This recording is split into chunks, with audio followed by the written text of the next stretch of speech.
Hey Sarah, how are you? I'm good. Hi, Ken. Thanks for having me. Thank you for having coming on because I know you're a very busy person and thank you. Thank you. I know Of it's course, honestly, any opportunity where I can talk about being Vietnamese or Vietnamese culture, I'm there. wonderful. Well, let's start with that. Let's start with the idea of being Vietnamese. What does Vietnam and being Vietnamese mean to you right now in your life? It is. It's honestly everything. Partly because of Nguyen Coffee Supply, but really just my whole life, I've just like loved our culture, even when it was like hard to love our culture because I felt like a lot of people who weren't Vietnamese didn't really understand the Vietnamese American experience.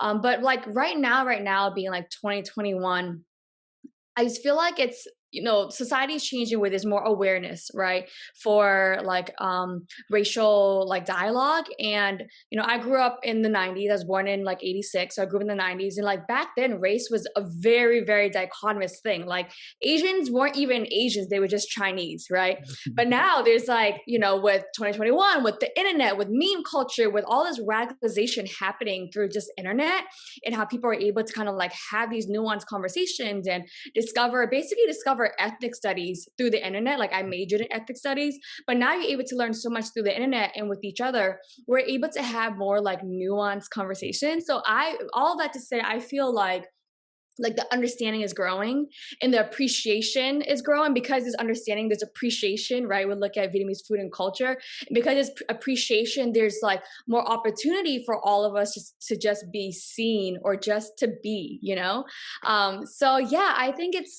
everything to me being Vietnamese. It's leveraging my identity and my culture and centering my Vietnamese American identity and experience and culture is has always been a big part of all my work, from film and media to now to like entrepreneurship. So I think it's just, like obviously I love being Vietnamese and I love our culture. Yeah, it's incredible to have that mindset and that viewpoint that you have because you're really only born a few years after me, and there's so much shame in my generation growing up Mm, Vietnamese. And I hate to keep talking about this over and over and over again, but the differences are so profound. so profound. Where did you grow up? I grew up in Boston. Yeah, I was born and raised in Boston. So, and grew up to the whole like Boston public ed system. And then did you go to school in Boston? Did you come out like college? Come out with? Yeah, so I went to school at UCLA because when I was in high school, I became politicized through a youth activist program Mhm. called the Coalition for Asian Pacific American Youth that was hosted on the campus of UMass Boston inside the Asian American Studies program. So I was very like politicized and like radicalized at a young age, and because of that, I was like 1,000% set on going to the UCs to major in Asian American Studies because the UCs had the best Asian American Studies program in the country. Ethnic Studies started in San Francisco, right? So I was like a little radical, like firecracker. I was like, I want to major in Asian American Studies and I want to go to UCLA. So I went to UCLA. I'm probably like one of the very few like freshmen who like applied into the major, because normally people joke that like Asian American Studies is like the major people take, like it's like the easy major that they take later on when they're like forced to take like the intro 10 whatever.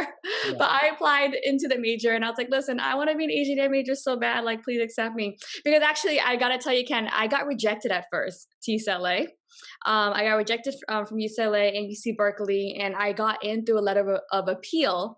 I wrote a letter of appeal, and I was like, I really want to come to UCLA and major in Asian American Studies, and this is why, because I'm really passionate about my community and about activism, and I want to dedicate, my undergrad and my career to uplifting the Asian American community. And then I got in through the appeal. That's an amazing story. I majored in anthro, which is a little bit more general than Asian American studies, but I'm sure it has similar roots. Yeah. I I always am so scared because I'm not as informed as somebody who sort of like made education in that department so much of like you've made it a focus of your existence, right?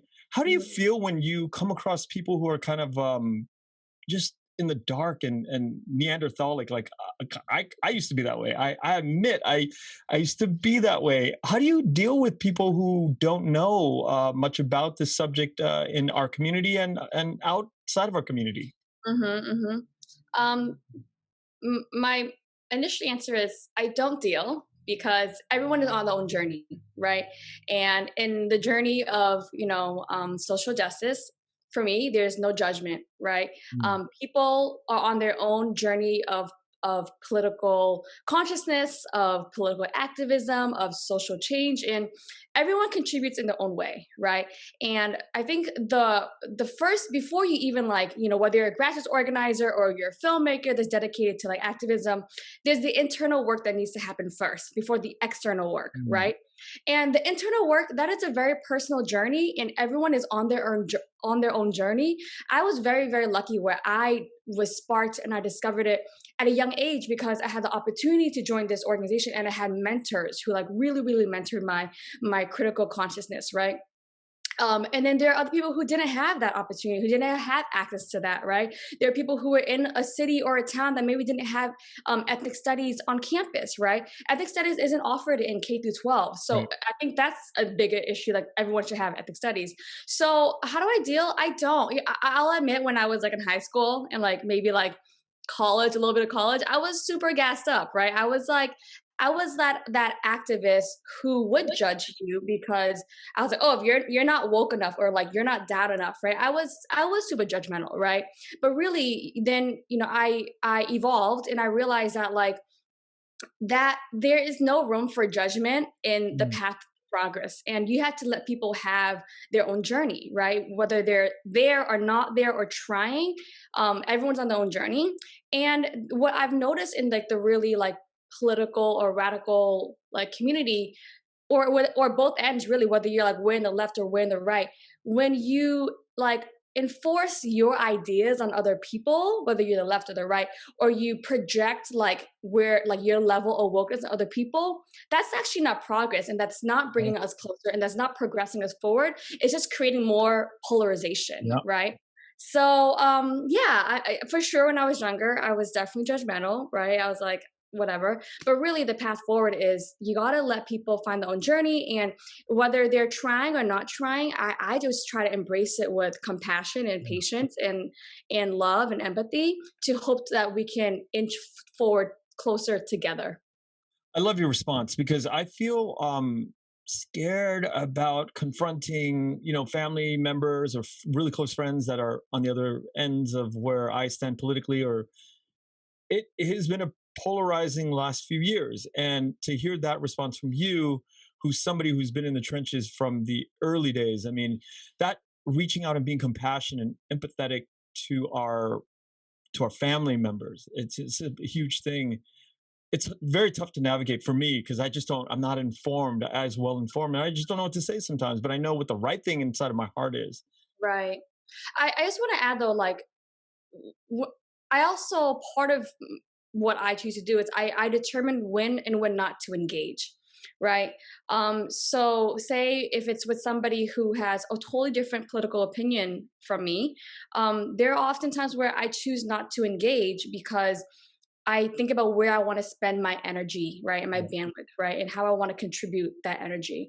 And if there's someone who I feel like if they're not trying to do the work, right? If they're just looking for an argument, if they're just looking to hear themselves out, I may not engage in a situation, right? Or if I feel like if it's with someone that I feel like is actually trying to do the work and trying to understand, then I would engage, right? But I think just like knowing, for me, like knowing, like having boundaries and knowing like when and when not to engage is important because ultimately it's like, what is the ROI on this engagement, right? Are we gonna actually get somewhere from this, right? Always arguing to hear the talk, right? And so yeah, and because also I've also determined for myself that like I'm not here to change people's minds, right? I'm here to help people understand, and that has to come. That means that they need to come with a Right. level of intent and willingness, right? So I'm not here to change people's minds. I'm here to help people understand, help us grow, but they have to be willing to engage in that way. You know what's intense for me, about everybody I've ever met and interviewed. I'm going to segue here a little bit. Is that you are known in the world right now for coffee, but like you take a like 9 steps back or 5 steps back with somebody like you, it's like massive general sort of knowledge about so many different things, and I'm going to get into that in the next I'm going to get into it right now, but it's just it's always mind blowing to me. Like I'll sit down with somebody who make fish sauce or coffee, but then beyond, like, well, as we get into this, it's like people are just so much more than just the brand that they are representing currently, you know. Mhm. And this whole idea of like changing and kind of evolving and becoming more than where we are the year before. It's amazing. I want to hear. Okay, now, so you go to UCLA, you do you do your school, and what is your kind of like your direction in life at that point? Yeah. So when I was an undergrad, I mean, my whole life, I've always been a very creative person, right? Whether I loved the arts, I loved arts and crafts, I loved creative writing.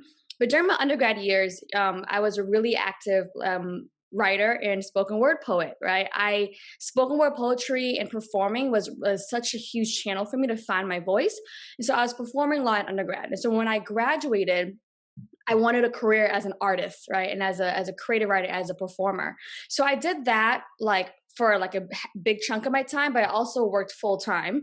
Right out of school, I worked at a youth arts organization in Boston called Artists for Humanity, where I ran a literacy program and I also helped mentor students in the video production studio. So we Wow. taught video production skills. That was actually my first foray into film.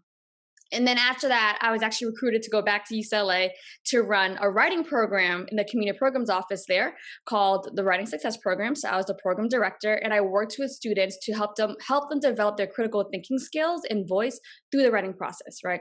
So those were like my 9 to 5s, but really like from 5 to 9, I was like always hustling my creative career, which was I was touring to different college campuses, I was performing, I was speaking, I was working on my chapbook, I was working on like my creative projects.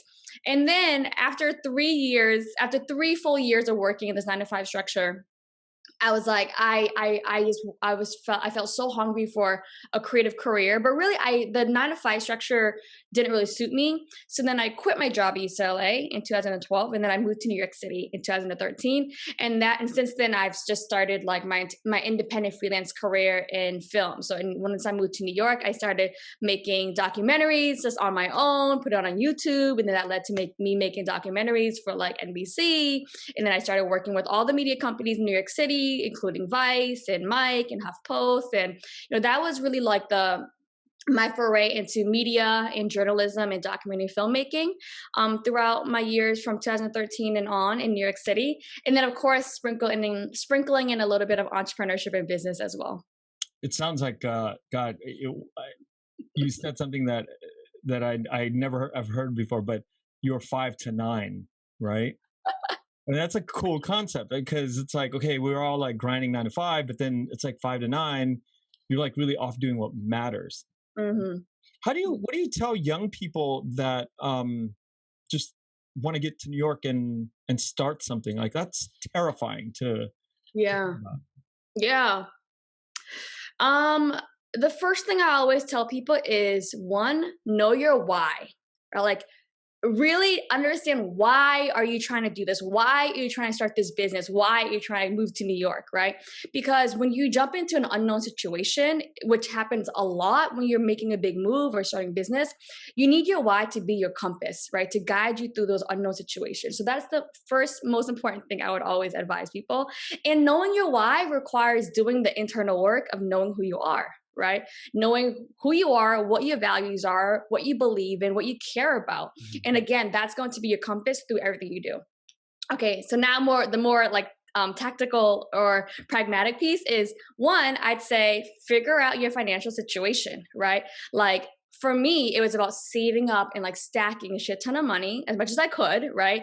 And then having a runway or a financial cushion or a little bit of cash for me to transition into New York, right? So saving is something that I would always recommend for people. And saving is for me, it's great because it allowed me some freedom to figure things out outside of a structure. It allowed me to invest in my first business here in New York City. It allowed me to invest in Nguyen Coffee Supply, right? So being financially responsible is something that we don't talk enough about. However, it's important and it happens in the background, and it happened in the background for me, right? So whether that's like coming to New York with the contract in hand or saving up some money and giving yourself some runway, I think being financially responsible is something that I would definitely advise people to do. Okay, what was your first hustle in New York? What was my first hustle in New York? Oh my gosh, I had so many. I think I was like a tutor, right? I like would tutor people in writing their college Mm. essays to get into college because my previous job was the program director at for this writing program at UCLA. I hustled that, and then I would do yeah, lots of writing tutoring. I would try to get gigs here and there, just doing like writing for articles and then like trying to work on film sets. And then eventually I made my own YouTube. What else? That was really it, just small gigs. And then eventually I got like my first contract, to do like a documentary series. Got it, got it. And then what were you aiming for when you were producing these small pieces for yourself? Mm. So I remember coming to New York and I was like, I really want to work in media and film and journalism, right? And I applied to all these jobs and I wouldn't get hired at any of them. I wouldn't even really get to an interview, right? Because I just had no experience on my paper, right? Mm. I had a youth arts organization and I had student affairs at UCLA, right? And so I wasn't getting any, luck in that area. So I just started making my own documentaries to be like, okay, well, let me just try to show people like what my vision is and what I want to do. And so my first YouTube series was called Self Starters, which was about creative entrepreneurs in New York City. And for that, I really wanted to show more diversity in media, right? I wanted to show like folks of color through the lens of innovation and creativity and hustle, because they were all business owners, right? They were all creative entrepreneurs. And I really wanted to show, how dynamic and brilliant our communities could be. So that's what I wanted to show, really, just like, a different portrayal of folks of color in the framework of creativity and innovation. When I think back as a young person, and even just imagining myself as a young person right now, like having to go to New York and going, okay, well, I have a camera, I know to edit. I'd be terrified again of saying, okay, let me go out and make these documentary self starter. Let me go in this direction. But how do you know that it'll work? I mean, what do you go think? Okay, I have these metrics, and then if it hits this, or you just go out and you make it based on the fact that you have this sort of feeling and just see where it goes. Yeah, that's a great question. So when I was working on Self Starters, my YouTube doc series, I had no idea if it was going to work, right? I also had no metrics, right, for what I would consider to be successful, right?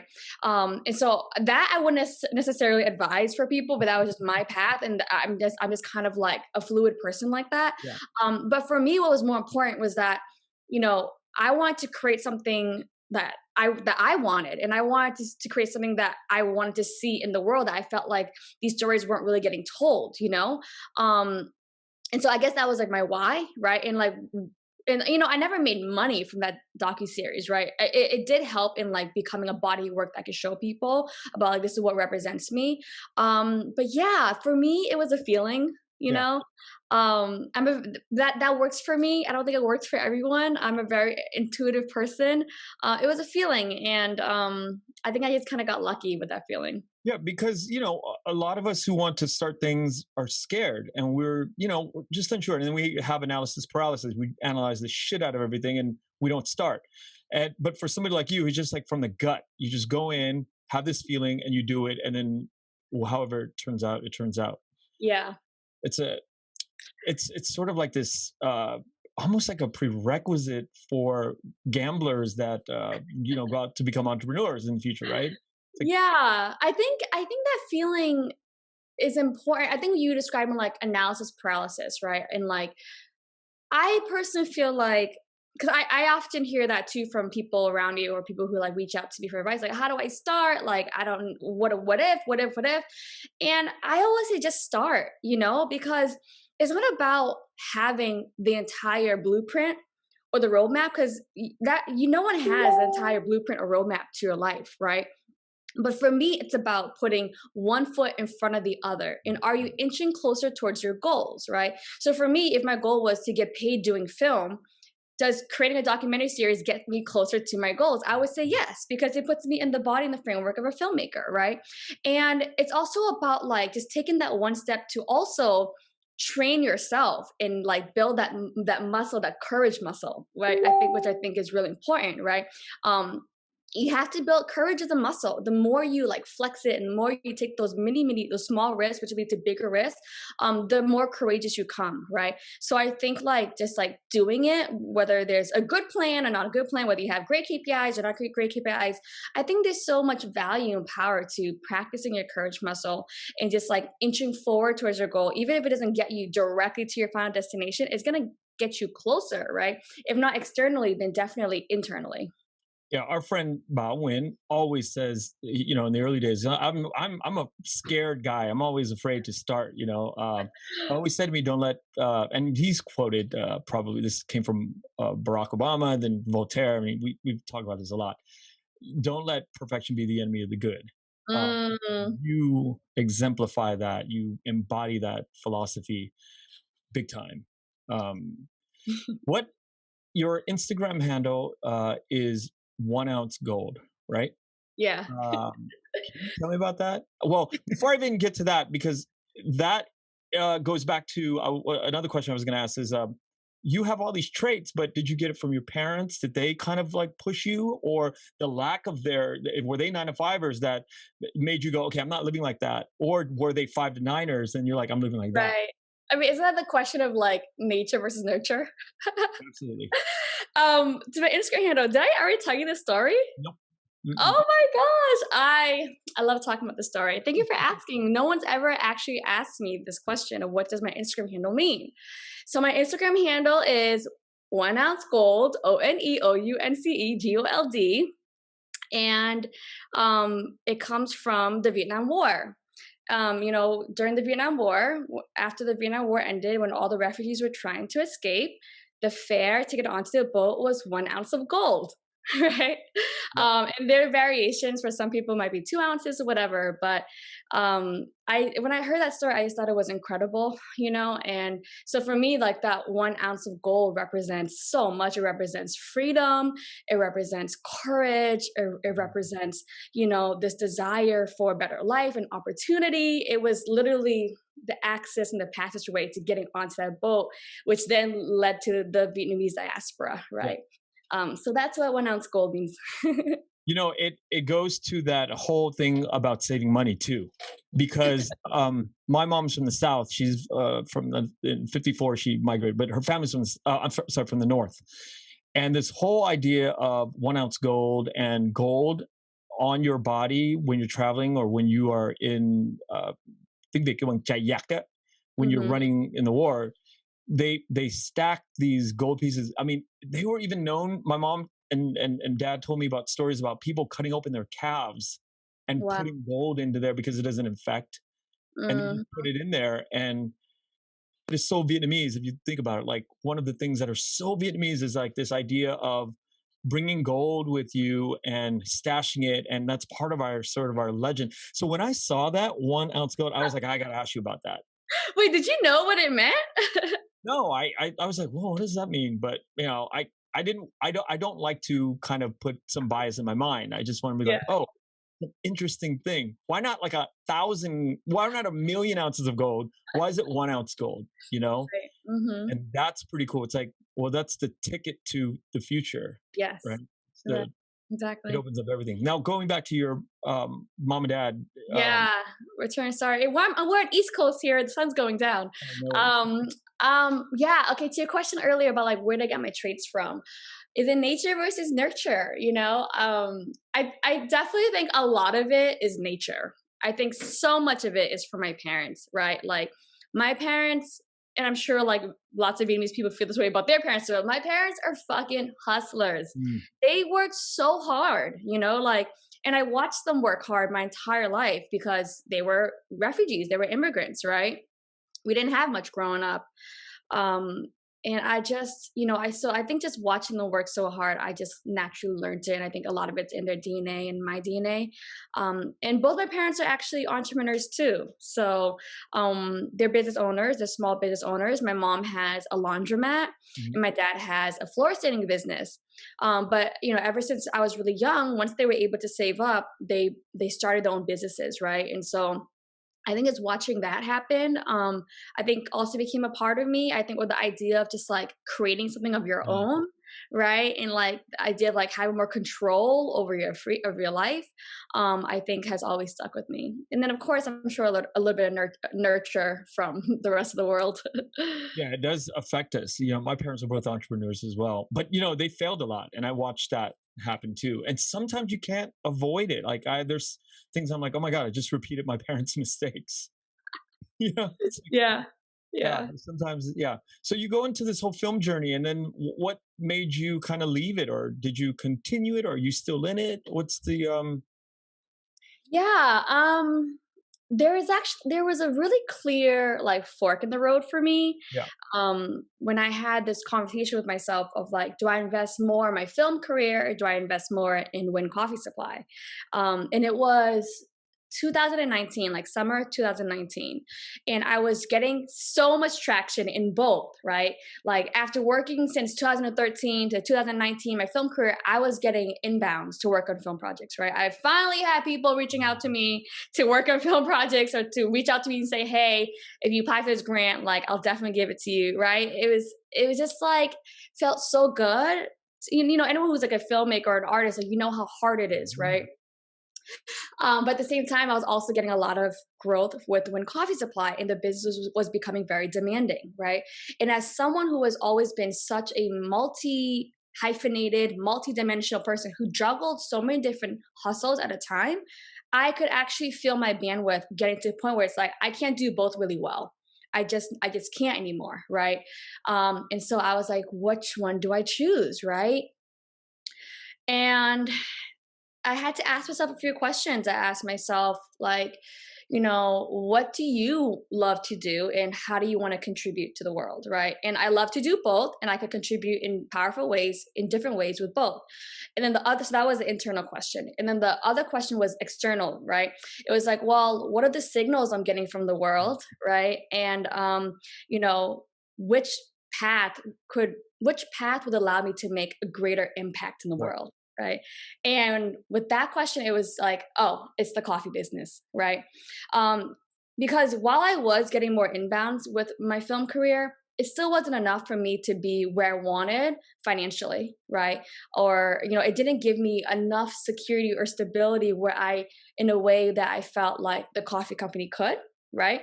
And on top of like the signals I was getting from the world and the amount of impact I feel like I could make. Right. And I felt like, so with all of that, I was like, okay, I'm going to commit to the coffee company because it seems like there's a lot of energy around this, right?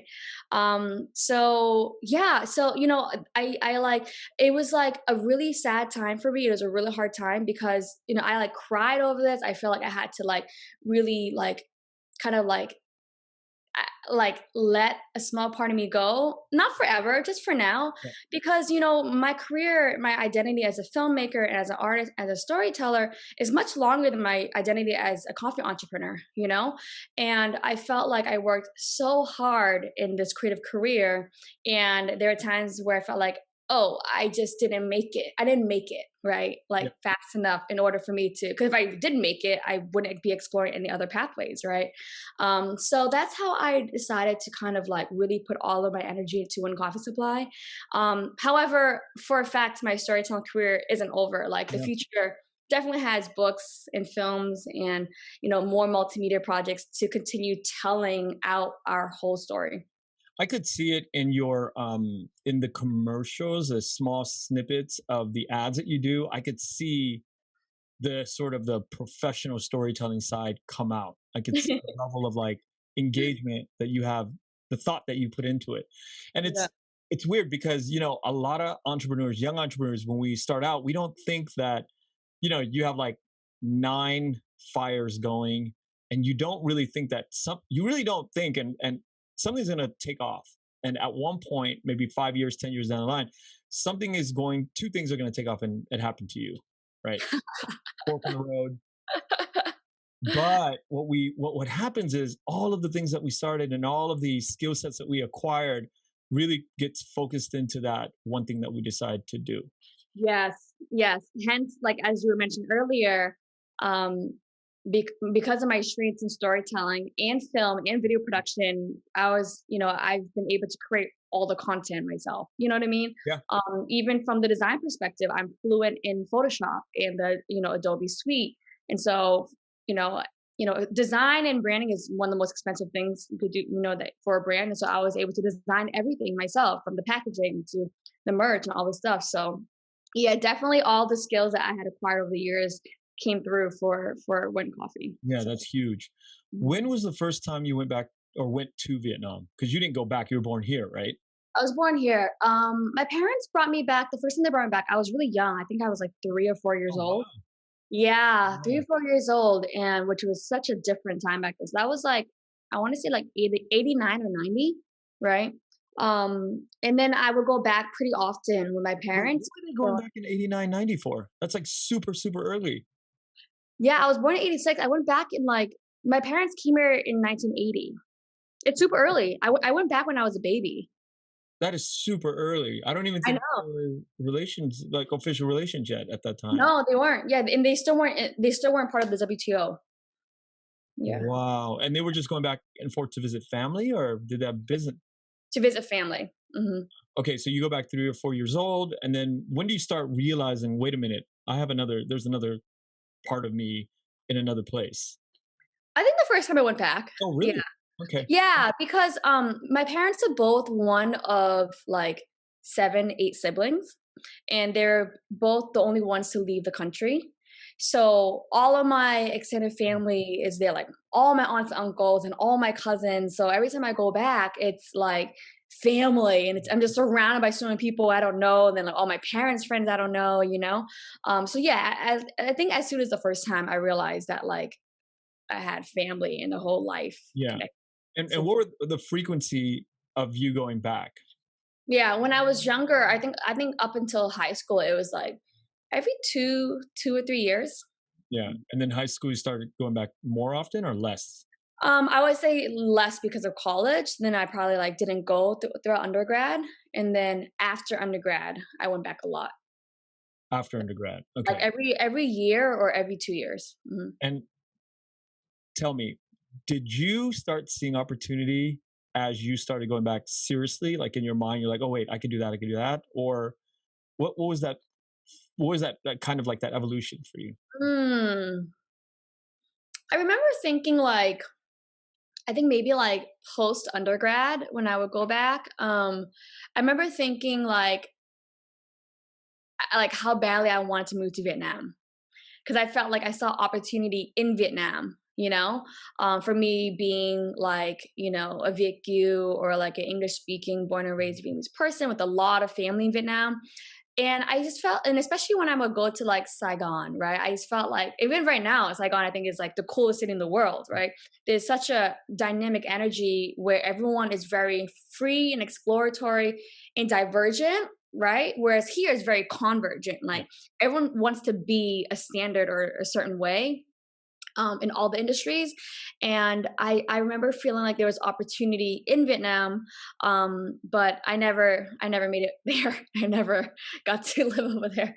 But the opportunity for like Nguyen Coffee Supply actually came to my mind in New York in 2016, because I was seeing like Vietnamese food and culture was having a moment, in America. It Yeah. was like mainstream America finally like discovered Vietnamese food. And so I started seeing a trend, and I was like, oh, then like Vietnamese coffee was also kind of trending, but there was actually no real Vietnamese coffee product in the market. And so that's when I was like, oh, then I think there's an opportunity here, because there's a growing awareness, but really not a good product. Yeah. There's you go to all these hipster coffee shops and it says Vietnamese coffee. And I'm like, no, no, no. Where are those beans from? Yeah. I'm not even that technical like you, obviously, but I'm like, nah, that's just some like maybe some Folger shit, like with milk, right? Yeah. What are those little packs that are like, you put in the machine and you Oh, the Keurig. Keurig, yeah, they're like some Keurig shit with some condensed milk.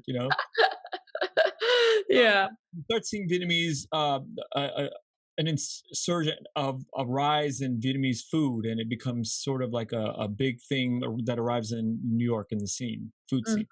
yeah. How do you Yeah. make that sort of like that jump? So I started brewing on the idea in 2016, and I went to visit. 2016 was actually the first time I went to visit my current producing partner in the lot, right? I was visiting. I was actually on the way to Cambodia to film my documentary for Oh, wow. NBC. And then I was just like, oh, let me go visit my family in Vietnam before I go to hop over to Cambodia. And when I was in Vietnam, I was like talking to all my aunts and uncles, like, hey, I'm thinking about like starting this Vietnamese coffee company. Like, do you know anyone who has a farm who I can connect with? My aunt was like, oh, I know someone. He's like one of my really good friends. I'm like, oh, great. So then like me and my aunt and my uncle, we fly from Hanoi to Dalat. And that was like the very first time we had established like that relationship. But nothing really happened for about like a year, right? I was kind of like just really busy with film and like my other business here. And so it kind of fell on the back burner. And then it wasn't until like late 2017 when I was like, okay, I think it's time that I fully commit to making this business happen. And so like I was like again like ramping up and like ramping up emotionally and mentally. And then by the top of 2018, I was like, okay, I'm gonna build it this year. And so I committed to building it on all of 2018, and then we launched it in November Of 2018. of 2018. What what kind of historical data points did you understand in terms of like doing business on a personal level in Vietnam? Because you hear horror stories all the time. Oh, you're gonna lose all your money. What kind of data points and anecdotal sort of references did you have before starting in 2016? Hmm. Really no data points, right? I mean, I'm like a feelings person, right?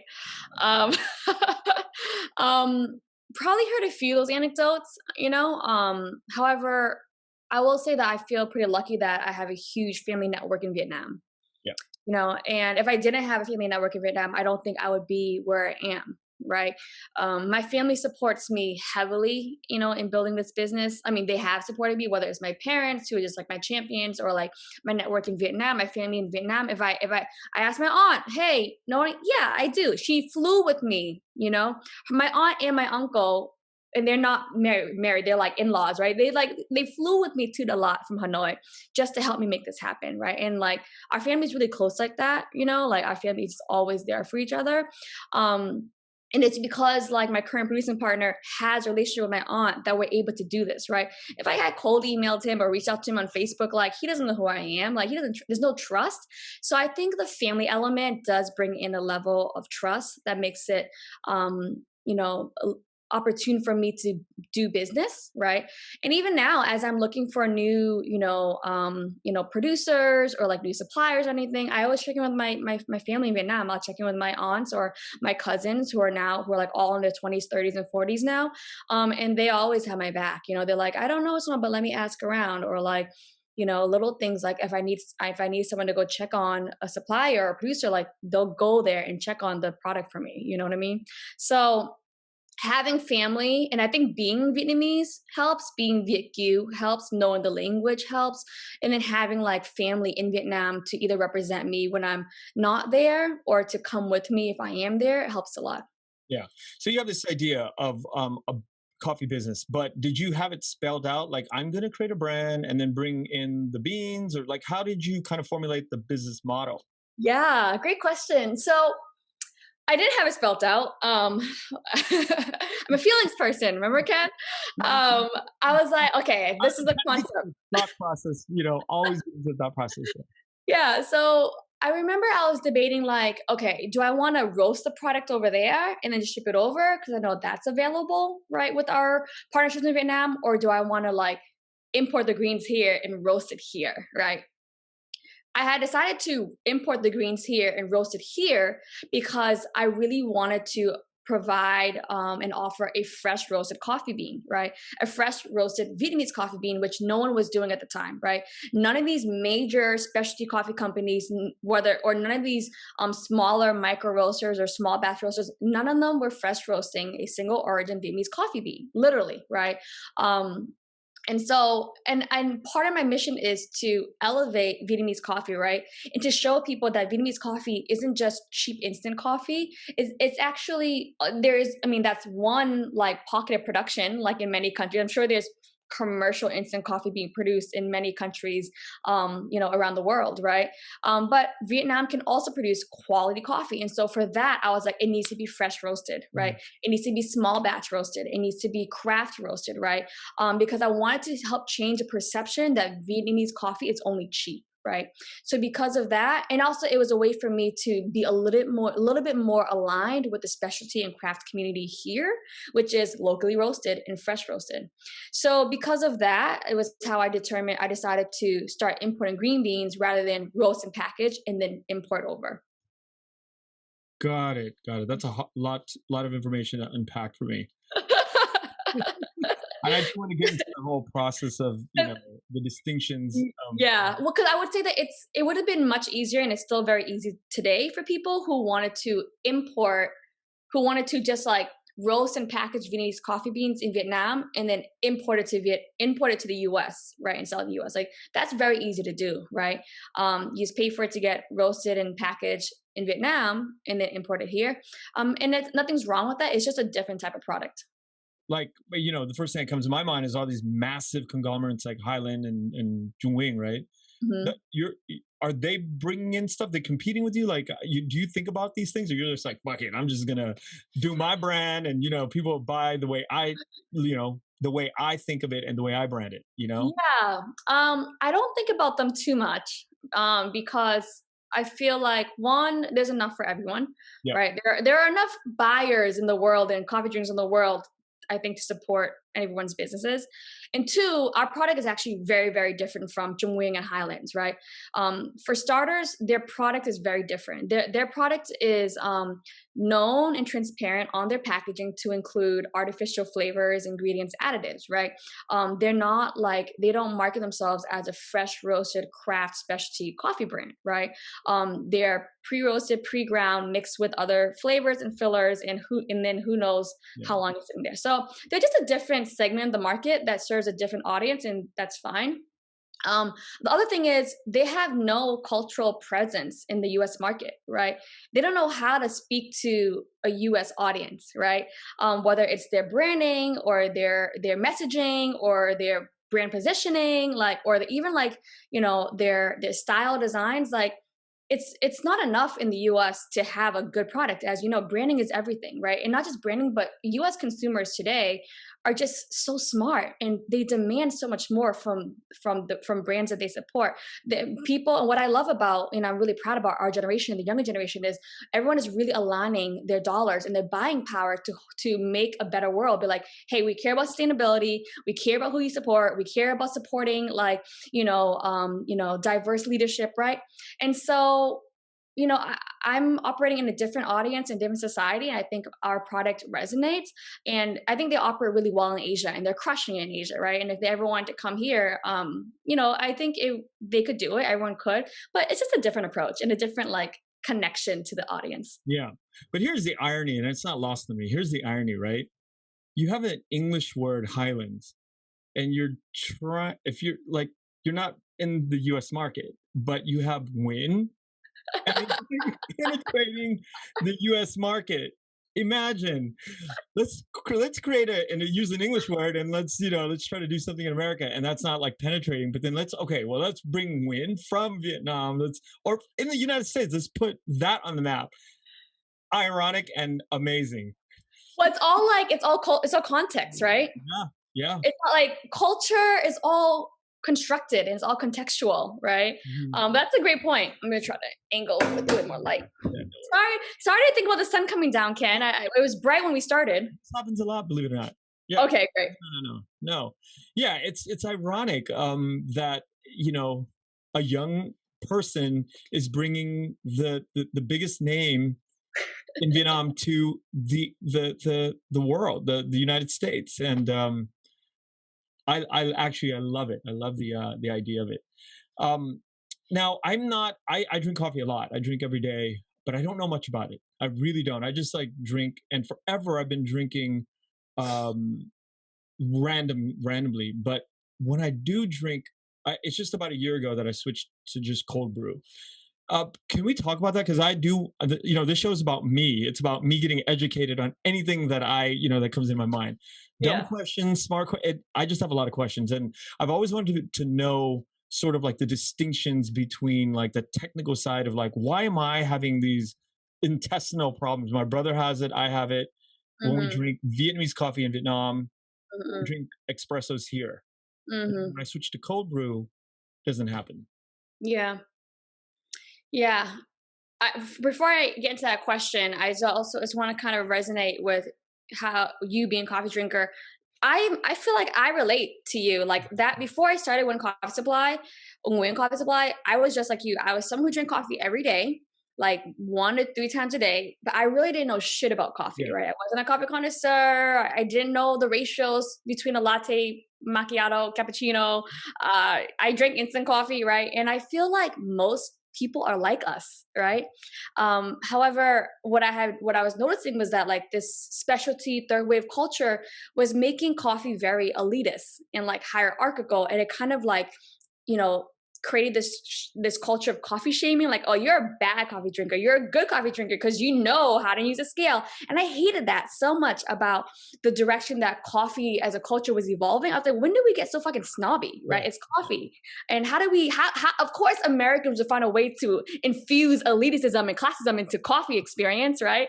I hated that so much. So I'm all about debunking that. You know, with Win Coffee Supply, we're all about debunking that elitist coffee culture. It's like, it's all good, do you, it's all about personalization, not mastery, right? But to your question, I gotta admit about the cold brew, I'm not a total coffee scientist that can explain it very well, but I will say it's about the way that cold brew is extracted in a slower method, right? Because it's like the extraction is, it's colder water, right? And it's also fully immersed, and it takes, you know, between 12 to 18 hours. And because it's like a slower extraction, it basically is less acidic. So, not a scientist, but it has something to do with the slower extraction period, which affects the acidity Got it. level. Got it. Whereas, for example, on the flip, espresso, super fast extraction, right? High acidity. But you have what's called cafe fin, right? Is that can we get into that and the Yeah. What's your question about caffeine? yeah, okay, so we have this little contraption, right? Cafe Yeah. fin. It seems to be um it seems to be a very relevant it's kind of iconic to me in our culture. Can Yeah. do you know the history behind it? Do you know sort of like where it comes from and why we still do it that way? And I mean, the Mm. entire country does it that way, right? Vietnam. Yeah, that's such a great question. So, you know, I've asked my family about this question of the history of the fiend, and to be honest, I haven't found much documentation around it. But this is my understanding of it. One, the fiend in the fiend filter is heavily influenced by the French, because the French introduced coffee to Vietnam, right, through colonization, and you know the French has the French press, right? And I think a lot of, you know, coffee culture in Vietnam is due to its economics and its in how it develops. So one, instead of using glass in the French press, Vietnamese use stainless steel or aluminum because it's a more accessible product. It's cheaper, more affordable. It's very easy to make, right? It doesn't require electricity. It doesn't require, you know, some of the tech advancements of other countries. So I think that's how the fiend filter became really popular. And also the way, even just expanding on the culture of like cafe fiend or cafe sữa, cafe sữa. You know, sweet people ask all the time, why sweet condensed milk? Because Vietnam didn't have refrigeration for so long, Mm. right? We don't. There's no milk and sugar, right, or cream and sugar, so it's sweet condensed milk. So I think tying it, you know, my understanding assumption is just like a lot of like the economic development of Vietnam as a country. But yeah, so that's how I think about the fiend filter. It's an iteration of the French press, and it was also something that was very accessible, and affordable and easy to make for Vietnam as a country. And do you sell that at all or Yes, we sell a fiend filter. So when we launched Nguyen Coffee Supply, it was very important to me that we celebrate and uplift the fiend filter, because again, we are all about diversity, right? Diversity in people, diversity in coffee origins, diversity in the variety, whether it's robusta or arabica, and also diversity in culture, right? Because what I was noticing, what I felt like as a consumer was that a lot of like specialty coffee as an industry is very obsessed about the bean. It's very bean centric, like the Mhm. variety, the climate, the elevation, the origin, the processing, right? Wash, natural, semi-wash, et cetera, et cetera. But I feel like there's no conversation about the people, the culture that was surrounding these beans, right? Like for me, it's like it was like it felt like a pure like literal extraction of the product Wow. without even talking about the people who are literally growing the product, right? Talk I about mean, you'll see like the image on a brochure once in a while, right? An image on the website, right? But the conversation as a culture didn't go deeper other than here's your farmer who picked your cherries, right? It felt like a very superficial approach to sustainability and transparency and diversity. So for me, it's like I want to move past the bean, right? I consider us as leaders of the fourth wave, which is people centered, right? Because it's building upon the bean, hey, Vietnamese coffee beans, and it's like, let's talk about the people and the culture who produce Vietnamese coffee beans, hence the Fiend filter, right? When you look at brew guides on all these different coffee companies, oh, you look at brew guides, right? You see the chemics, the V60. Oh, here comes my boyfriend with the lighting kit. You Very know, cool. Yeah. Totally. Yeah. This is like light, super I'm cool. sorry, I should have done it sooner. The brew guides in like American coffee culture, it's like the French press, the Chemex, the V60, even like the mocha pot. Why not the Fiend filter, right? It's simply because why not? Because no one's ever just tried to include it before, right? And this is where when I think about representation, whether it's in film, media, or coffee, we can't expect other people to do it, right? Unless they're gonna Columbus it, right? So it's upon us to, and I think it's better when it comes from our community because we get to do with the level of integrity and authenticity to share and educate. And so yes, we have the theme filter, and it's a really, really big, part of our company because we're very intent on spreading the culture as well as the coffee bean. Arabica and robust. I keep hearing those two words. What is it? What does it mean? Yeah. Arabica and Robusta are the two main varieties of coffee in the coffee world, right? And then under that, you have other like species and varieties. But they're the main two, and I would kind of consider them like as cousins, right? And they're both very different. Robusta beans have 2 times more caffeine content than Arabica. It also has up to 2 times more antioxidants than Arabica. And it also has 60% less fats and 60% less sugars than Arabica. And because of that, you get its robust name, right? Because of these properties, it's going to be a much more bold, strong, dark chocolatey, nutty profile, right? With Arabica, because it has more sugars, more fats, natural sugars and fats, that's where we get a lot of the fruity, the sweet, the floral notes, right? Depending on where it's coming from, right? And then of course other factors like elevation, climate, how it's grown can bring out different notes, right? But those are the two main distinctions. The other thing I want to point out about robusta beans is because it's robusta beans are also they're much easier to grow than Arabica beans, hence the name robust. They grow in robust amounts. They can endure lots of different climates, and they're considered to be the future. Well, I believe they're the future of coffee because they're going to be a more sustainable coffee option in the future because they can be grown in almost any type of climate. Reminds me of two other terms in another industry, indica and sativa. Ah, yes. Keep thinking about that as you're explaining it. But in Vietnam, are we? You said we're using more robust. Vietnam is the number two producer of coffee in the world, and it is the number one producer of robusta beans in the world. Okay, and So then yes, so to your question, Vietnamese coffee and culture is heavily centered around robusta coffee. got it. Now, where do you think we got the robusta? Is it something that somebody brought over at one point? Mhm. Is it native to Vietnam? Mm, I mean, I don't mean to put you on that's the a great spot as a question. historian, but I should know that, and I don't. But let me Google it afterwards. So that you know. because we're talking about colonialism, it seeps into our conversation, Yeah. and there are many good things that came about from colonialism, and then there's a lot of horrible, like dark things that, and we have to sift through this. It's very messy sometimes. Right. Yeah. I'm in the business of getting down to like to the details, right? To like, Yeah. okay, let's get it all out on the Yeah. table. Brought up Columbus. I'm like, do we? Yeah, we'll break that down. Break that idea down because I think some people might not kind of put one together. And I want to hear where you're coming from when you throw in that Columbus term. Um, what is your question one more time? So you threw in the word Columbus. You use it as a verb, right? Yeah, yeah. I kind of want to hear you kind of explain that what that means. Yeah. When I was referring to Columbusing earlier, for me, Columbusing is referring to when um mostly when people who are not from a certain culture, in this case, let's say Vietnamese culture, right? So, and usually it's white people, right? When they discover something already existing for many, many, many generations, they discover something about a culture, be it, Vietnamese culture, be it matcha, be it, wontons or soup dumplings. They discover it, and I say in quotes because it's been around, and then they try to Appropriate repackage it and then like present it as something new that they or discovered. yeah, new, like this new discovery. But really the problem is when they do it without cultural integrity, right?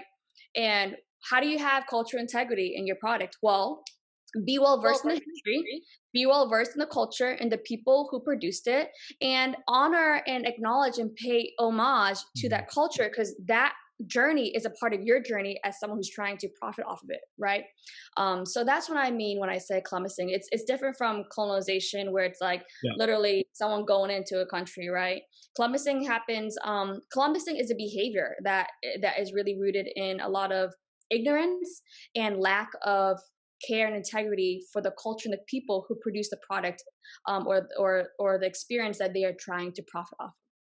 You know, So you I just want to clarify that I'm not saying that non-Vietnamese people cannot I get it. start, but you know what I mean? Like that's what I'm saying. It's about culture integrity. And it's about awareness. So, if you're not Vietnamese or you're not part of the culture, then kind of homage. It's being aware of like where the people on the ground are at. You, Right. you brought in a few other things, and God, I have like a million questions. I should have a notepad sometimes. Third culture, Yeah. third wave, third Third wave. way. Okay, Mhm. third wave, fourth wave. What do you mean by that? Yeah, yeah. So third wave, so it's let me go backtrack. So it's like the first wave of coffee is often described as like the Maxwell the Folgers, right? Mhm. Just coffee on the supermarket shelf, zero transparency, zero no idea as to where the coffee's from, when it was roasted, how it was roasted, it just says coffee, right? Yeah, Then the second wave is like often described as like Dunkin' Donuts, Starbucks, yeah. right? Serving coffee, right? Starbucks kind of elevates it a little bit with like the Italian espresso. Starbucks was the first company really to introduce Italian coffee to the US, right? Because before Starbucks entered, it was just Dunkin' Donuts, it was primarily drip coffee. Yeah. And then Starbucks came in with like the espresso and the whole espresso menu. Third wave is often defined as specialty coffee, which comes with a wave of like of which comes with like the values of transparency, and sustainability, right, and visibility, and that's kind of defined by the players of like Blue Bottle or Stumptown, and Mm. they started really expanding on coffee, not just from like coffee from Dunkin' Donuts and coffee at Starbucks, but like this is a bean from this country, from this farm, from this farmer, and it's this variety, and it was grown in this way, and it was processed in this way, and it was roasted in this way, right? It was really about the idea of transparency from like crop to cup, right? Wow. So that's, and because of the third wave, right? That's where we get a lot of like the excitement and the exploration around the bean and the science of the bean. And then, aside from how it was grown and where it was grown and how it's processed, we get into the science of how to extract it, right? We get into scales and grams and water temps and volume yield. And, it's very, very specific to the science of the coffee, right? Down to extraction and details, which in my theory assumption leads to this idea of mastery, right? Yep. And with mastery comes elitism, right? All of a sudden, if you're not making your coffee with a scale and in a water, in a kettle that has a water temp, then you're drinking it wrong, right? And all of a sudden, people who are drinking bodega coffee or Dunkin' Donuts or Starbucks are like shitted on, right? Shame. Um, yeah. So that's their way. So fourth wave is kind of like in the making, right? It's not quite called yet, but like we're calling because we believe that the fourth wave is about people and culture, right? Building upon the third wave, which is so much about the bean. Fantastic explanation. I didn't know that. It's mind blowing because there's what comes to mind for me is New Belgium Brewery. It's Mm, a beer label that one of my friends worked at from the early days, and he's like now in charge of. He's probably like third up on that ladder from the CEO down, and it's it they brought in this sort of art, this craft beer in the early days, and it sounds like the third wave of what you just described. yeah. Without getting into proprietary sort of processes, can Hmm. you kind of like walk me through sort of like from crop to cup, if you Yeah. can? Yeah, you Yeah, don't sure. have to give away your secrets, but just want Yeah. to hear what the process is. Yes, yes. Okay. So our farmer is certified organic in Vietnam, right? He has awards recognition from the government of Vietnam. He's not USDA certified organic, and the whole question of like certifications in the specialty coffee industry is often a conversation amongst folks in the industry where a lot of us agree, at least the ones I've talked to, we don't really care about those certifications because one, they're expensive. Two, we and myself included care a lot more about value in the relationship, right? And just like working together. So through my relationship with my current producing partner, I know that like we're both very dedicated to organic practices, and what that means is using all natural biofertilizers, right? And then so that's like the farming part. When it comes to the harvest season, it's hand picking the cherries, right? That you only pick the red ones or the ripe ones, right? Which takes more time, and that's why it's more of a premium specialty product. In some places, people can use tree shakers to shake all the coffee beans out, or they just kind of grab all the beans out at once, right? When it comes to picking only the red and ripe cherries, the farmers have to go back every day, right, throughout several months and wait for cherries to ripen as they're only picking the red and then they have to come back the next day, right? So it takes more time, and that's why it's more of a premium product. Once it's picked, once the cherries are picked, so the coffee they're called cherries, and the coffee bean itself is actually the seed, right? So once the cherry is picked, there are different ways to process it, right? A natural process means that it's like sun dried.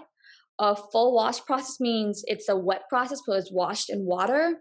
A honey process is like it's sun dried with the cherry shell on, so the sugars from the cherry shell kind of go into the bean, right?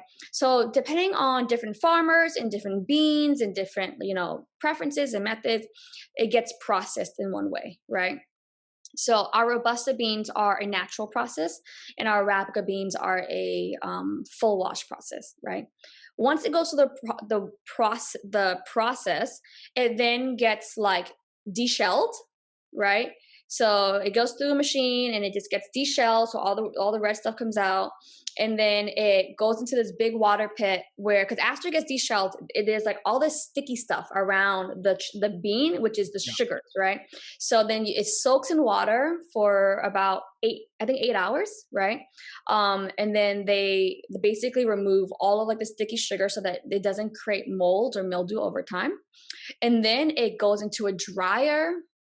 I forget how many hours, but it's quite a while. It goes into a dryer to dry completely because you don't want any moisture, that would then lead to mold. And then it goes into, once it's dried, it goes to another machine that basically takes off the parchment layer, Right. right? Takes off the parchment layer, and then you end up with the final product called the green bean. And the green bean is the form before it gets roasted. So after it goes through that, it gets bagged up. It gets, it's now we have the green bean and it gets bagged up. Bags are like 60 kilograms, 132 pounds. And then it gets shipped over to us on a boat. It arrives to us and then it arrives at our facility, then where we roast. Got it. Now, what happens to all that flesh that falls off? Is it used for anything? That's a good question. It's not used for anything. Some places will use it in other products, like if they're trying to be like sustainable. But to my knowledge, with our current producer, I don't think there's a use for it, but I'll double check. That's a good question. And the difference between a red cherry and a green cherry, you're saying that it affects the seed on that level? Yes, because it's the amount of sugars that are being developed and that eventually kind of like surround and like kind of go into the bean or the seed. Now, when you say premium and when you say I'll shake the tree so everything comes down, there's a big difference, right? That Yeah. margin is massive. Yeah. Uh, can you taste it? Can we taste it if there was like a blind test, you think? It's a good question. So the thing about when it's unripe, right? You could think of like an unripe apple versus a ripe apple. An unripe apple is going to be sour, right? Yeah. And underdeveloped, right? So if the cherry itself is underdeveloped, one, the sugars are not all developed. Also, the bean itself is like underdeveloped, right? And so, but to your question of like, can you taste it in a blind test? That's a good question. We should try. Mhm. Or is there metrics around the acidity level or the sugar levels? Are there ways to test it? It's interesting. Yeah, let me think about that. There are ways to test it. There definitely are ways to test it. Yeah, we haven't actually, we don't have a mixed batch. So, but there are ways to test it. There are ways to test the final product itself, through cupping. What we call cupping, which is you roast it. You roast a sample and then you cup it, which is like you're basically tasting the coffee to kind of see what the acidity level is, see what the sugar levels are, see what the profiles are, to kind of see the characteristics of the coffee Yeah. itself. Hmm. When you were starting this, it's impossible to have a smooth journey, right? It's not like you go and you're like, oh yeah, Auntie, thank you, I got it from here. What kind of bullshit did you go through as you're growing in the early years? Yeah. Well, we're still in the early years. um, what kind of bullshit?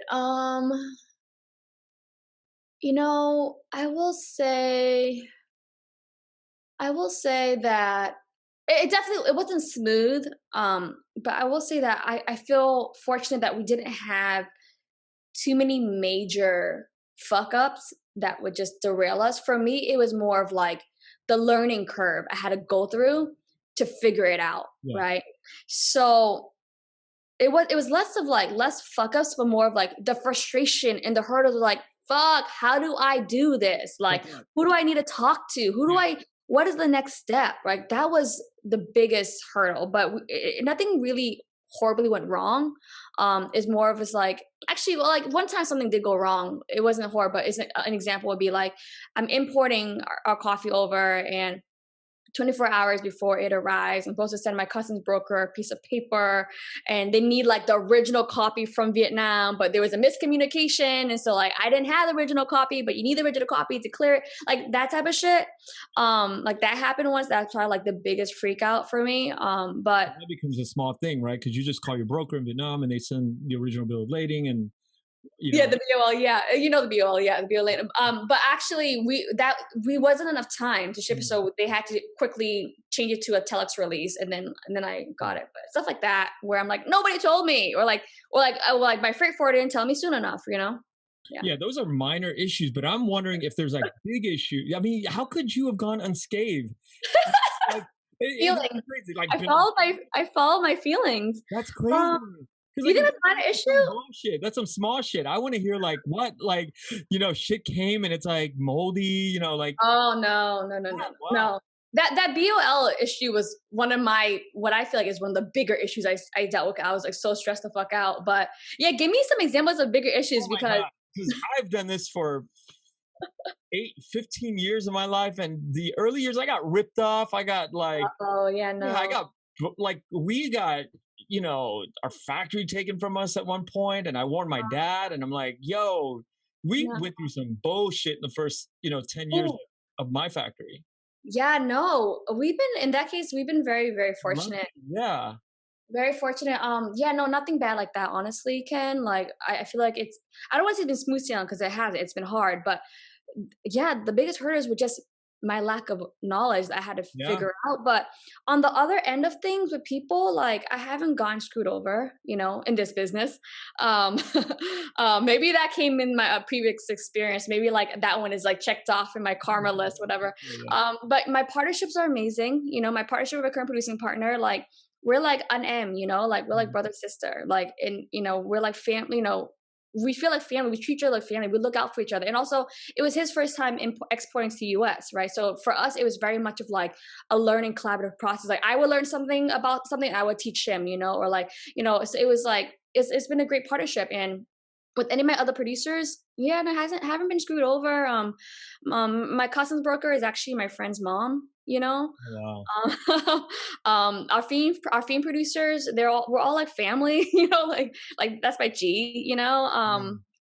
Yeah, no, we haven't had any bad experiences Amazing, with amazing to hear, and I am so grateful and happy to hear that, you know, yeah. because people lost their fortunes in the early years of doing business in Vietnam in the late '90s and the early 2000s. People Mm. were losing fortunes. So you said late 90s, right? Because Vietnam didn't join the WTO until I think 2007 or 2009, right? It was like around that time. So yeah, I think before that period, it was a very different time. But I think after they joined the WTO and they needed like, you know, they wanted to become an economic power and they need to build a reputation. And they were also much more, because there was a point in time where like Vietnam didn't even want Viet Kius coming in, right? When I would try with my parents, we would always get flagged because the government be like, "You fled the country, you're a traitor," right? Or like, "You're the daughter of someone who's a traitor," right? It was very like a lot of animosity, but then everything changed after WTO, and now Vietnam is like, "We love Viet Kieu, we want outside money, we want investments, you know, we want you to help build our economy." Yeah, it's much different. I think it's much different now. Yeah, Not that you shouldn't be. I think anyone who's listening, like, I think you should always be careful. But I think, yeah, the timing. You said those years, and I was like, oh, that was pre WTO. yeah, it was. We tried a few things, and you know, we our family landed on one thing, and you know, it there was a lot of struggle in the beginning. Mm. Um, so enough about my family. What, um, where is coffee grown in Vietnam other than you said Dalat, right? Hmm. It sounds like it's grown in higher elevations. Like, can you tell me about that? So in the US really only knows about the lot, right? But in Vietnam, it's Bumma Tuot that is known as like the coffee region, right? And it's in Bumma Tuot where they have like the coffee museum, right? Oh wow. Um, yeah, so everyone that I talk to in Vietnam, like they don't they know of it a lot, but they really think of Bumma Tuot. And I think a big part of it is I think in Bumma Tuot it's primarily Robusta, and in the lot is where a lot of the Arabica is grown because of the elevation. Yeah, But you're dealing with more with Bamaitot or I'm in the lot. okay, Yeah, interesting. yeah, And is you know, is there a lot of room for you to kind of like grow? I mean, or get yeah. stuff from? Yeah, I would say there is a lot of room for us to grow, right? There's a lot of room because the way that I imagine us growing, Ken, is not just finding new land, right? Because land is finite. It's about building this movement for specialty Vietnamese coffee that helps create economic advancements and opportunities for Vietnamese people.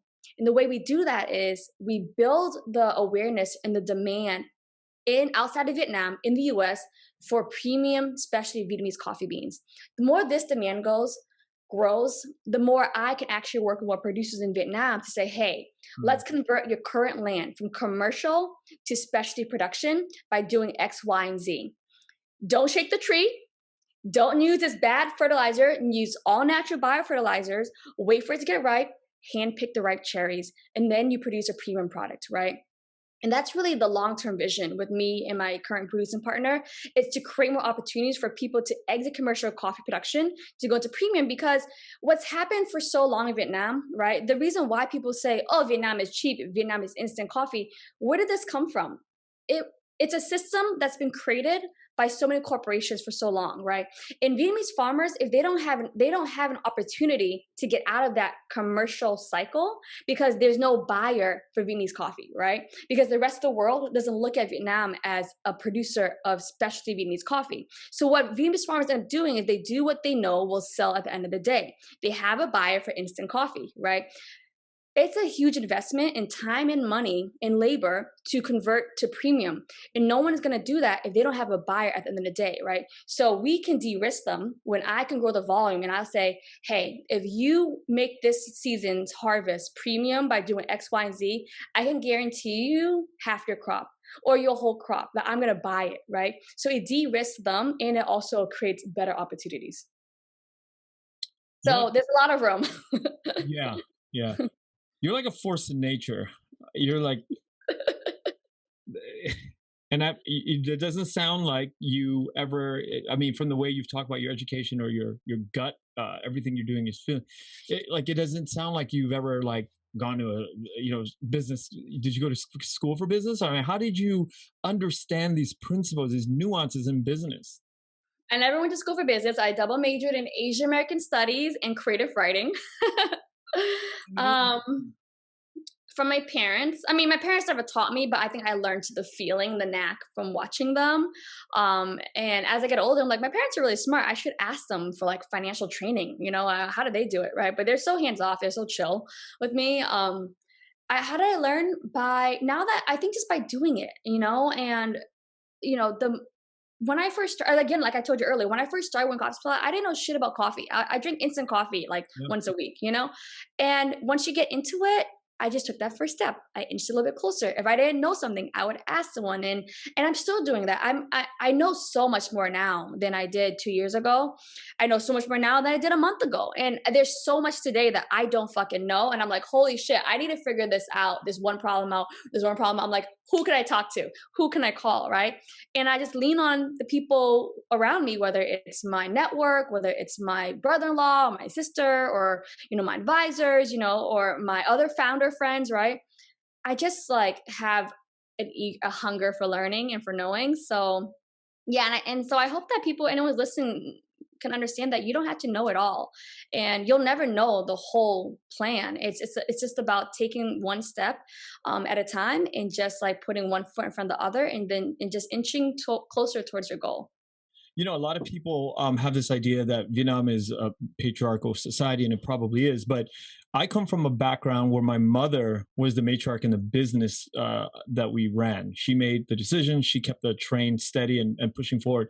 So it's no surprise, and it's not foreign that when I sit with a Vietnamese woman, and talk about business, I was like, of course, Vietnamese women are amazing and brilliant at business. But is that your experience, sort of being treated like that as a businesswoman in Vietnam when you go to Vietnam to do business? Great question. Um, do I feel? Yeah, I would say out of all my experiences in Vietnam, um, going into meetings with new people, with new potential partners or new anything, I've always been treated with respect. Yeah, I do feel that way. And I don't know if a part of it is because I'm American, I don't know if it's because they can look me up, look at my website, or if they can look up my press. Or because that's just the culture, and women in Vietnam are all like entrepreneurs and they control the Bosses. money, right? Yeah. Bosses. Um, Bosses. yeah, I would say, if anything, a little bit more positive than like in the US. Whoa, that's a big statement. It's a cool statement. It's a what? It's a cool statement. Well, Yeah, yeah, yeah. I never thought about that. Culture is different. Yeah, but women are given a lot of power in the business world, I feel, in Yeah. Vietnam. Well, I Um, feel like even on a simple, like in a simple sense, like I feel like it's common to see like women, they always control the wallet. Like everywhere we go, like they pay, they yeah, pay for things, they handle things. Like women are like they control the wallet. It's just like a thing that I see all the time. yeah, it's very apparent. Like in my family, it was like my dad had my mother control the wallet, and my brother's been doing business in Vietnam for 16 years. He's married to a Vietnamese woman. She basically handles all the finance. Mhm. They're damn good at it too, and her mother handles it, and Mhm. my brothers-in-law.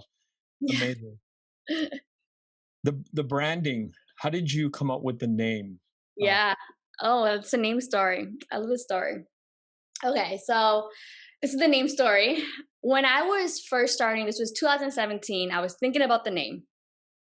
And it came down to two names side by side. It was one, Tiger Coffee, a Vietnamese coffee brand, or two, Nguyen Coffee Supply, right? And I was like, which one? And Ken, I was having conversations with myself where I was like, is America ready for Nguyen Coffee Supply, that's right? huge. Yeah. Tiger coffee, it's more palatable, it's accessible. There's tiger beer, and I'm You're the Tiger, and Vietnamese coffee is strong, it's bold. Like maybe I should do tiger coffee, right? Because I was really underestimating our audience, right? And I was like, I just don't know if America's ready for Nguyen, right? And long story short, I guess I don't want to skip this part. I tell this part all the time, but I'll try to keep it short. Long story short, Keep it I was long. at Keep my it long. I want to hear every detail. Okay, great. So it was, September 2017. I was having this dilemma. My sister got married and she changed her last name, right? And I remember talking to my dad, oh, how do you feel that my sister changed her last name? And he was like, I feel a little sad because I realized that my last name will end because he has three daughters, right? Because we were three girls. He's like, my last name will end. Oh, And I was like, man. oh my God, fuck patriarchy. And in that moment, I was like, yo, fuck that. I'm gonna make Nguyen the most famous last name in the world. So that was like, I'm named the coffee company Nguyen Coffee Supply. And I was like, I don't know, I don't care if America's not ready. I'm gonna help make them ready. I'm gonna help make us all more comfortable with this name, right? And so that's how I named the company Nguyen Coffee Supply. And then as it leads to the branding, so much of my work from my activism to media, it's all about representation, right? So I'm like, you're gonna see us, right? So you're gonna see Nguyen, and we're gonna have a conversation about what is this name? How do you say it? What are diacritics? Vietnam's a tonal language? Tell me about the tones, right? It's a conversation started in so many ways, and in a very superficial way, it's like peer representation and visibility, right, for Vietnamese culture, and of course for like my family legacy. And I cannot tell you how many times so many Vietnamese people and Asian Americans have messaged me over DM or email, and they say three fucking words: I feel seen. From a fucking bag of coffee. That's how deprived we've been from representation of reflections where you feel seen and you feel something from a bag of coffee. Oh, so I'm so glad that I went with that name. And I'll say I really underestimated America and our audience. Everyone's so down for it. Even non-Vietnamese people, they like, oh, I love this name. Like, it makes so much sense. It screams Vietnamese coffee. I'm like, yay. I want to cry. I know. I still get chills when I talk about it. It's so fucking powerful. You It's this have shit, no idea how. I mean, you do have an idea, but this you shit have is really deep. Like this being seen and having visibility, having representation on this superficial of a surface level, it means so much to us and to me because we haven't had an ounce of it or anything like it before, you know? So yeah, I love the brand name. I love what it's doing. It's making us all engage with Nguyen and the whole story behind it, you know? I love that. Love it so much. I was just on an other episode before this with four Marines, and we were talking about how we all met each other and the name tags that you wear in boot camp and throughout your Marine Corps, time. You have these individual, and it says Nguyen on it, right? And this is '93. The drill instructors would call me, and they would purposely fuck the name up. Nugu Gai Pan, get your fucking ass over here. Nugu Gai Pan, like, and I understand like some level of humiliation is necessary to kind of like separate the ego from the recruit, but Mm-hmm. that shit left marks on my psyche. I tell you, it made me very embarrassed to have that last name for at least a decade. 4 years in the Marine Corps was like embarrassing, but then obviously the gift of meeting other wins in the military, and we talk about that. Was a gift and a wonderful sensation. But now this is another level of it's the coffee from Vietnam, and we're bringing the whole name element to it, the awareness of it. Mhm. You know, yeah, I'm speechless because I would have never in a million gazillion years expected to have our name venerated like that. Mm. Yeah. Mhm. And You know, yeah, go go ahead. ahead. No, Go no, ahead. go ahead, go ahead, go ahead. Oh, no, I was gonna say, your friend's marine story, like, that resonates with me, like, before I became politically active and Well, that believe. was me as a Oh, Marine. that was you! Yeah, that was me. I went through that. Yeah, Gosh. yeah, I went through that. So I'm hearing your story right now, and I'm like, if that was me. The drill instructors Holy called me shit. New Blue Guy Pan and all sorts of varieties. In the Oh 4 years my that we were gosh. in. Yeah, yeah, it was me. Yeah, it was crazy shit. Oh, Ken, I'm so sorry to go through that. No, this is amazing that we. Painful, but it resonates with me because, as a kid, grew up in Boston, like, I was so fucking embarrassed in my last name. Yeah. I went through the whole public ed school, K through 12 in Boston. Like, no one knew. Again, there was no Asian. There was just Chinese, right? It was just Ching Chong, right? Slanted eyes. Like, that shit was so normal back then, right? In the 90s, right? And I just like cringed in class. I cringed when my teacher would have to try to say my name on the first day at roll call. All the kids who just like, how do you say this? Like, yes, it was a source of just shame and embarrassment for me too for so many years, and it just made me want to hide, But now it's a whole new story. It is. It's a beautiful. I mean, it's the origin story of our entire sort of like journey from Vietnam and to the US, and now we're having businesses, and we're growing brands that are named after our family. Right. I Yeah. know, it's so cool. Our generation's so cool. I'm really proud of everyone. Yeah. I'm going back to that what I said in the beginning, where you talk to somebody and you're like, okay, well, they do this Nguyen Coffee Supply, right? You're like, okay, well, there's this bracket. But then you get into the historical aspect of this person's development, right? So somewhere along the line, somebody took you to some high school thing, and you were brought into this world of awakening, Mhm, and then you continue that all the way into your current brand, mhm. and it's like this vehicle to propagate, like bring out this sort of awareness through commerce. Yeah, it's cool. Yeah. And do you ever have any plans to go back into media, or are you doing media on the side now? I mean, entrepreneurs like us are very it's hard to keep us focused on one thing. So what's your gig now? Like, it's all coffee, or do you kind of like itch to go out to the other side? Yeah, it's definitely all coffee because I feel so excited by every day. Like, there's just so much to do, Ken. Yeah. There's so much to capture. There's so much to tell. There's just so much like excitement ahead of us with the company. And sharing our love for Vietnamese coffee and sharing our love for the Fiend filter and sharing our story. There's so much. So I never have an itch to do anything else. I just have an itch to do more with the coffee company. Because there's a lot of growth ahead, and so I want to be able to do it all.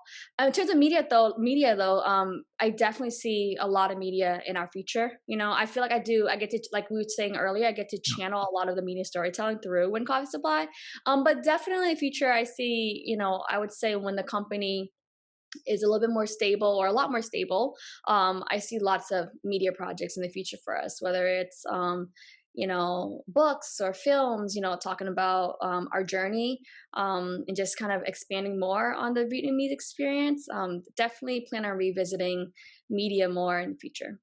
At some point we're going to have saturation with the way we are being represented, a good saturation where the entire world is like, all right, when coffee supply, all right, when Vietnamese food. There's going to be a point of saturation, or do you think that we're very, very far from that, How would you define saturation though? where we go out and we are part of the world is one, the world is recognizing everybody who's Vietnamese, uh, you know. Mhm. probably the way we were looking at white people when we were younger. Mhm, mhm. Are we very far I from? mm, that's a good question. It's a really great question. What I'm feeling and how I want to answer this is, I feel like the internet definitely helps to expedite this path towards saturation, and I think that this point of saturation for our stories, a lot of it is gonna have to do with how people, non-Vietnamese people, receive us and or are willing to understand us, right? Because we can sit here and scream our stories all day and publish content all day, but is anyone listening? And is anyone taking the time to understand our stories, right? So I think it's like there are a couple of things that work hand in hand with that point of saturation, right? Like for example, when I was an undergrad at UCLA, one of the biggest campaigns we worked on was called the Count Me In campaign, which was a campaign to disaggregate student admissions data for the Asian American population so that we could see the different communities, specifically Southeast Asian, right, Pacific Islanders, to better advocate for admissions later on, right, or resources. I remember working on that since 2007, and I graduated in '09. In 2017, I see a post on Facebook saying the UC's vote to disaggregate Asian Americans admissions data. And I'm like, holy shit, it happened. But then I'm like, holy shit, that took 10 years, right? When I don't think disaggregation of data is a hard thing to understand, right? So yeah, so I don't know how to answer that question. I do feel like the internet is a great tool for us to expedite a lot of these um, these stories in terms of formation and creation. But then a lot of it is, are people willing, right, to receive and understand us and see us as like full humans? You go and spend time in Vietnam quite a bit as you're going through this journey. Do you ever see that they have a completely different sort of perspective on identity? Yes, I do. Does it trip you out? Mm, And okay, let me ask you a different question. Go into that. They do. If you're saying they do, what do you think their perspective is on their identity, looking outwards or inwards? What's your kind of like your gauge on how they see themselves? Like, yeah, I think, because the US is a very, interracial and intercultural society, identity is like constructed in a different way here than in Vietnam. It's primarily Vietnamese. So they probably, they deal with colorism, but they don't deal with racism, right? The way we deal with it. yeah, So when I say yes, I do, what I see in Vietnam is they have such a strong sense of pride in their identity, yes, in yes. their culture and their families and their traditions and who they are, and then you throw on the internet in the digital age and you get like this amazing flair of like Mm. exploration and rebellion, creativity, innovation, rooted with so much cultural pride, right? And acceptance. I think there's a lot of love and acceptance in Vietnamese culture, right? I mean, I think in Asian cultures in general, we talk about the East being a collectivist culture, right? It's about community, about family, right? So that's how I look at, how I'm understanding how Vietnamese are looking at identity. It's going to take me a while to kind of like wrap my mind because I think my journey of exploration with the Vietnamese is sort of like piecing together our identity throughout the world, within the country. It's going to take me a while to kind of like, I think, paint the pictures and take me a couple of years. But I'm always worried, like, what if we just arrive at like content? We're just all now content. We're like just like rich, fat, nasty Vietnamese people, and we rule. Uh, are we going to get to that? And we're going to lose meaning? Are You we gonna know, lose meaning? That's a great question. And I think that's, the answer to that question is in the making, Ken, because it's upon us, right? Are we gonna lose meaning? It's upon us and how we shape our identities and how we shape our culture and how we shape our community in the future generation. Really, it's upon us. It's upon folks above us and older than us. It's also upon folks who are younger than us.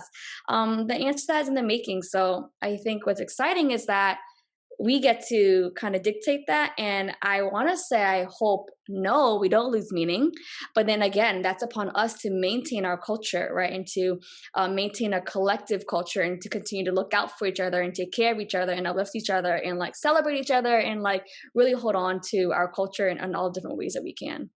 Yeah, it's my hope too that we bond together and we can sort of come together and put aside our differences, our subtle differences for a little bit so we can build the brand, right?